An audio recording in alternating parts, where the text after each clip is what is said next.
আসসালামু আলাইকুম। আমি মোহাম্মদ নুরুল ইসলাম। আপনাদের দোয়ায় আমি ভালো আছি। আশা করি আপনারাও সবাই ভালো আছেন। আজকে আমার একটা চোখের দৃষ্টিতে দেখা আমার নিজের কাছে অনেক খারাপ লাগছে। দুই লোক এক রিস্কায় উঠছে, জানি না তারা সম্পর্ক কি হয়, যত সম্ভব কথা ভাষায় বোঝা যায় বন্ধু হবে। আমার কোথার থেকে আসছে জানি না, আমি এক জায়গায় দাঁড়িয়ে আছি এক দোকানের সামনে। ওখানে এসে রিস্কাটা বলল, এই মামা থামাইয়ে দাও।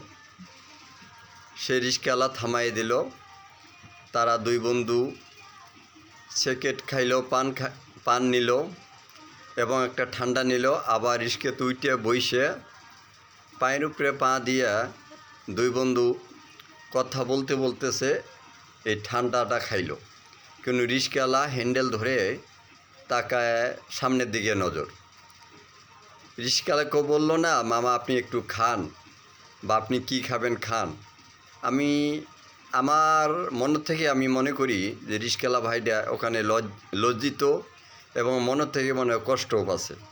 তো অনেকে এরকম করে, রিস্কে দিয়ে যায়া ফস করে দোকানে থামিয়া কিছু খায়, রিস্কাওয়ালা খাওয়ায় না।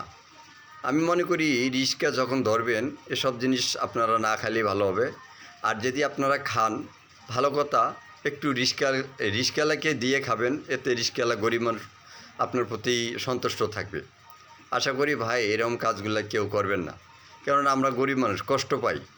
অনেকে চোখের দেখা, আবার কেউ দিয়েও খায়। অনেকে দেখি অনেক ভালো লোক আছেন যারা রিস্কাওয়ালা তো ভাড়া বেশি দেন বটে, কিন্তু যা খান রিস্কাওয়ালাকে নিয়েই খান।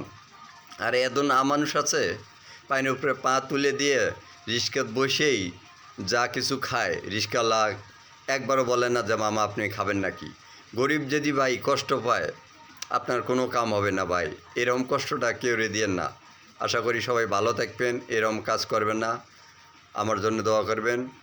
খোদা হাফেজ, বাংলাদেশ।